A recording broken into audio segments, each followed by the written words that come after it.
एक समस्या थी। वे लोग सोच रहे थे कि सड़क से होते हुए पहाड़ी दर्रे तक जाएंगे और उसे पार करके जितना दूर हो सके उस नरसंहार वाली जगह से दूर निकल जाएंगे, रात होने से पहले।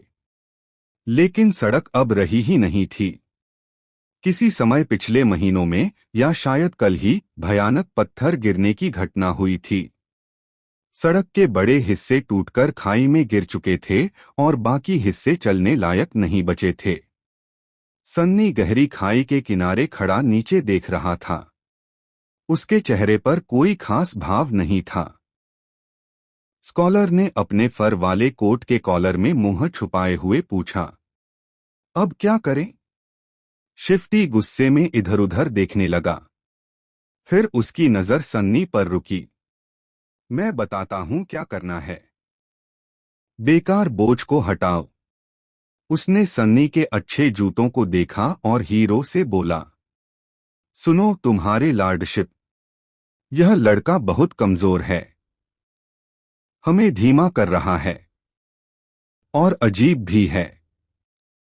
तुम्हें डर नहीं लगता इससे? हीरो ने उसे सख्त नजर से देखा, लेकिन शिफ्टी रुका नहीं। देखो इसे, कैसे घूर रहा है मुझे। जब से यह कारवां में आया है कुछ भी सही नहीं हुआ। शायद बूढ़ा सही था, यह शैडो गॉड का शापित है। सन्नी ने मन ही मन आंखें घुमाईं।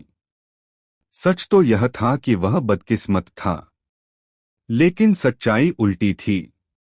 कारवां पहले से ही बर्बाद होने वाला था, इसलिए वह यहां पहुंचा था।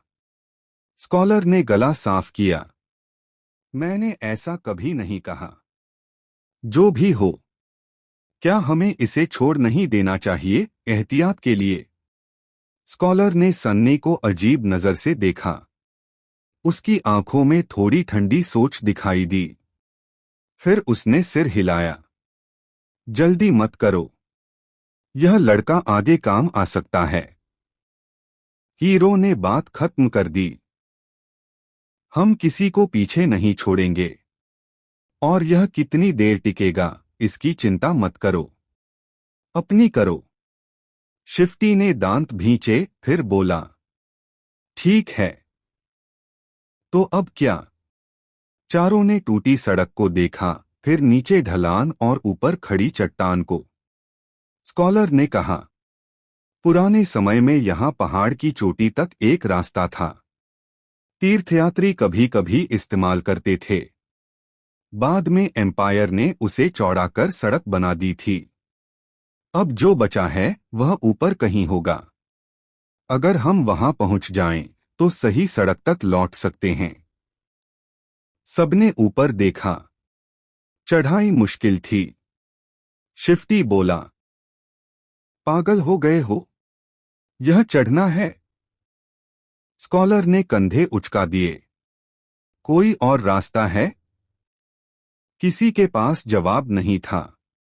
तैयारी करके वे चढ़ने लगे। शिफ्टी और स्कॉलर ने हथियार उठाए रखे, लेकिन सन्नी ने अपना छोटा तलवार छोड़ दी। उसे पता था चढ़ाई बहुत मुश्किल होगी। थोड़ा सा भी वजन बाद में बहुत भारी लगेगा। पहाड़ चढ़ना बहुत दर्द भरा था। आधे घंटे में ही उसकी मांसपेशियां जवाब देने लगीं। सांस फूल रही थी। सन्नी ने खुद को संभाला। यहां एक गलत कदम मौत बन सकता था। उसने सोचा, कुछ अच्छा सोचो। लेकिन क्या? वह अपने फर्स्ट नाइटमेयर के इनाम के बारे में सोचने लगा। फर्स्ट नाइटमेयर का बोन बहुत महत्वपूर्ण होता है। इसे पाने के बाद एस्पिरेंट्स को सोल कोर्स को महसूस करने और उनसे जुड़ने की ताकत मिलती है। सोल कोर्स ही ताकत और रैंक की नींव हैं। नाइटमेयर क्रीचर्स के भी सोल कोर्स होते हैं। फर्क यह है कि उनके कई कोर्स हो सकते हैं। जैसे माउंटेन किंग के पास 5 थे। सोल कोर को मजबूत करने का एक ही तरीका है, सोल शार्ड्स लेना। इसलिए अवेकेंड लोग खतरनाक लड़ाइयां करते हैं। फर्स्ट नाइटमेयर के बाद एस्पिरेंट्स ड्रीमर्स या स्लीपर्स बन जाते हैं। उन्हें ड्रीम रियल्म में जाने का मौका मिलता है। वहां से निकलने पर वे पूरी तरह अवेकन्ड बनते हैं। सन्नी के पास तैयारी के लिए सिर्फ 1 महीना था। फिर आती है एस्पेक्ट एबिलिटी। यही असली मैजिक पावर होती है। हर एबिलिटी के साथ एक फ्लॉ भी मिलता है, कभी हल्का, कभी बहुत खतरनाक। सन्नी ने सोचा, एक टेम्पल स्लेव को कैसी एबिलिटी मिलेगी? एस्पेक्ट की भी रैंक्स होती हैं, dormant, awakened, ascended, transcendent, supreme, sacred और डिवाइन। इतनी मुश्किलें दी हैं स्पेल ने, तो कम से कम अवेकेंड एस्पेक्ट तो दे ही सकता है। शायद असेंडेड भी। ट्रू नेम मिलने का मौका भी होता है, लेकिन वह बहुत दुर्लभ है। सन्नी ने सोचा, मुझे बस पावर चाहिए। वह थोड़ा उदास हो गया। सूरज अब नीचे जा रहा था। हवा ठंडी हो रही थी। सन्नी ने ऊपर देखा। रात करीब आ रही थी। Chapter 10 first man down. जब उन्होंने रुकने का फैसला किया, तब तक सन्नी लगभग बेहोश होने वाला था। कई घंटों तक उबड़-खाबड़ पहाड़ी ढलान पर चलते रहने के बाद उसका शरीर अपनी सीमा पर पहुंच चुका था। लेकिन सबको हैरानी हुई कि शिफ्टी की हालत उससे भी ज्यादा खराब लग रही थी। उसकी आंखें धुंधली और बेध्यान थीं। उसकी सांस तेज और छोटी छोटी आ रही थी, जैसे फेफड़ों पर दबाव हो। वह बीमार और बुखार जैसा लग रहा था। जैसे ही हीरो को कैंप के लिए जगह मिली, शिफ्टी सीधे जमीन पर गिर पड़ा। सबसे अजीब बात यह थी कि वह गुस्से में कुछ बोल भी नहीं रहा था। वह चुप पड़ा रहा, सिर्फ उसकी छाती की हल्की हरकत बता रही थी कि वह जिंदा है। थोड़ी देर बाद उसने कांपते हाथ से अपना फ्लैगन खोला और लालच से पानी पी लिया। पानी बचाकर रखो, हीरो ने कहा। उसकी आवाज में हल्की चिंता थी। लेकिन शिफ्टी ने बात नहीं मानी और सारा पानी खत्म कर दिया। स्कॉलर की हालत भी ठीक नहीं थी। ठंड के बावजूद वह पसीने में भीगा था। उसकी आंखें लाल थीं।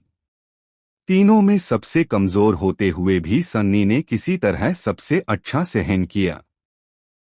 सन्नी ने पूछा, जब पानी खत्म हो जाएगा तो क्या हम बर्फ पिघला नहीं सकते? हीरो ने गंभीर नजर से देखा।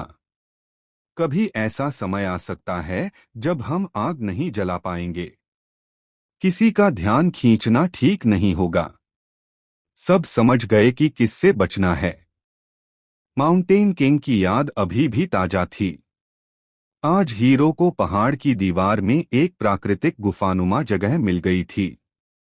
आग पत्थरों के पीछे छुपी हुई थी, इसलिए वे सुरक्षित थे। सबने चुपचाप मांस भूना और खाया। रात पूरी काली हो गई। शिफ्टी और स्कॉलर सो गए। हीरो तलवार लेकर पहरा देने लगा। तुम भी आराम करो, मैं पहली पहरेदारी करूंगा। सन्नी आग के पास लेट गया और तुरंत सो गया। कुछ देर बाद हीरो ने उसे जगा दिया। इन दोनों की हालत ठीक नहीं है। इन्हें आराम करने दो।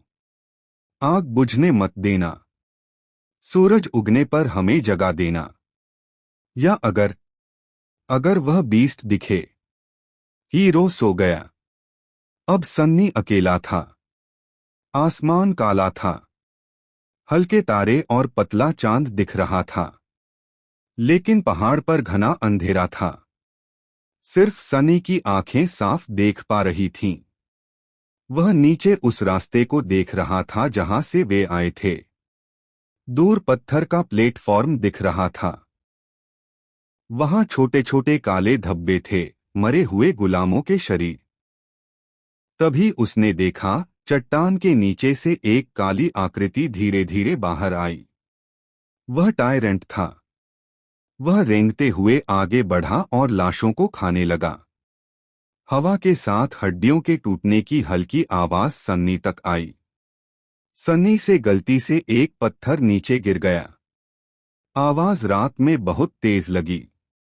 नीचे टायरेंट ने अचानक सिर उठाया और सीधे सन्नी की तरफ देखा। सन्नी डर से जम गया। उसने सांस तक रोक ली। कुछ पल ऐसे लगे जैसे बहुत लंबा समय हो। फिर टायरेंट ने सिर घुमा लिया और फिर से लाशें खाने लगा। तभी सन्नी को समझ आया, यह अंधा है। अब सब बातें साफ हो रही थीं। उसकी आंखें सफेद और बिना भाव की थीं। जब सन्नी ने गाड़ी को चट्टान से धक्का दिया था, तब भी टायरेंट ने तब तक प्रतिक्रिया नहीं दी थी जब तक गाड़ी आवाज करते हुए गिरने नहीं लगी। हाँ, वह देख नहीं सकता था।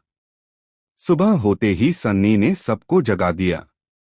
हीरो को उम्मीद थी कि आराम से हालत सुधरेगी, लेकिन ऐसा नहीं हुआ। स्कॉलर की हालत और खराब थी। शिफ्टी तो और भी ज्यादा कमजोर लग रहा था। उसका चेहरा पीला था। वह ठीक से खड़ा भी नहीं हो पा रहा था। क्या हुआ इसे? हीरो ने पूछा। स्कॉलर ने कहा, शायद माउंटेन सिकनेस है। हर किसी पर अलग असर होता है। शिफ्टी ने गुस्से में कहा, मैं ठीक हूं। हीरो ने उसकी ज्यादा चीजें खुद उठा लीं। कुछ सामान सन्नी को भी दे दिया। रात में कुछ हुआ? हीरो ने पूछा। सन्नी ने कहा, मॉन्स्टर ने लाशें खा लीं। हीरो का चेहरा गंभीर हो गया। अगर वह सब खत्म कर देगा तो अगला नंबर हमारा होगा। हमें जल्दी उस पुराने रास्ते तक पहुंचना होगा।